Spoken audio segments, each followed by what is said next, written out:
Hello दोस्तों, केदारनाथ की मनमोहक सुंदरता व दृश्य देखने के लिए तैयार हो जाइए। एक ऐसी यात्रा जिसे आप कभी नहीं भूलेंगे। उत्तराखंड के सबसे प्रसिद्ध मंदिरों में से एक है केदारनाथ धाम।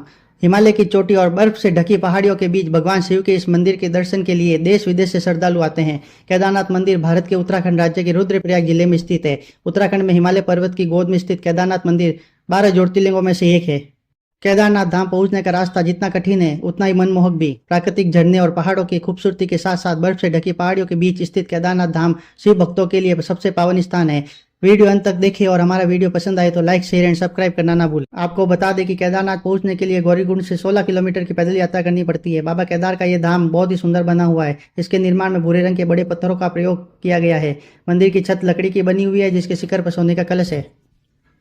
अत्यंत सुंदर है। बर्फ के बीच में विराजमान भगवान शिव का ये मंदिर अद्भुत लगता है।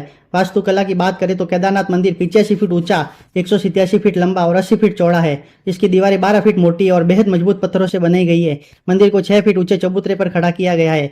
यह अचंभित करता है कि इतने भारी पत्थरों को इतनी ऊंचाई पर लाकर तराश कर कैसे मंदिर की शक्ल दी गई होगी। जहां पर चढ़ जाना ही इतना मुश्किल है, वहां इतना विशालकाय और सुंदर मंदिर बनवाना किसी चमत्कार से कम नहीं है। जानकारों का मानना है कि पत्थरों को एक दूसरे में जोड़ने के लिए इंटरलॉकिंग तकनीक का इस्तेमाल किया गया होगा। यह मजबूती और तकनीक ही मंदिर को नदी के बीचों बीच खड़े करने में कामयाब हुई है। केदारनाथ मंदिर को अलग अलग भागों में बांटा गया है। गर्भगृह, दर्शन मंडप, जहां पर दर्शनार्थी एक बड़े प्रांगण में खड़े होकर पूजा करते हैं। सभा मंडप, इस जगह पर सभी तीर्थयात्री जमा होते हैं। मुख्य भाग मंडप और गर्भगृह के चारों ओर प्रदक्षिणा पथ है। बाहर प्रांगण में नंदी बैल वाहन के रूप में विराजमान है। मंदिर का निर्माण किसने कराया?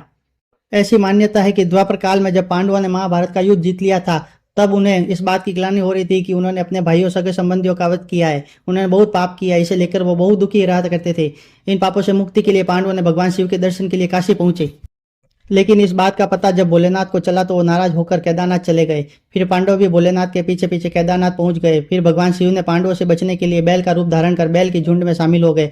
तब भीम ने अपना विराट रूप धारण कर 2 पहाड़ों पर अपना पैर रखकर खड़े हो गए।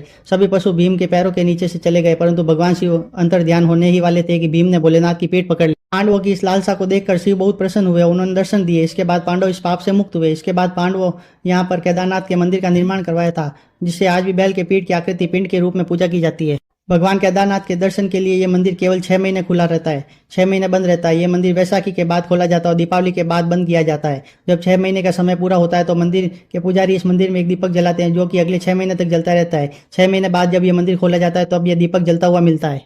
यहाँ पर आने पर आपको कुछ बातों का ध्यान रखना होगा, जैसे कि आपको रेनकोट, जैकेट, छाता, कुछ मेडिकल सामान और स्पोर्ट्स शूज लेकर आना होगा, जिससे आपको यात्रा के दौरान कष्ट ना हो और आपकी यात्रा मंगलमय हो।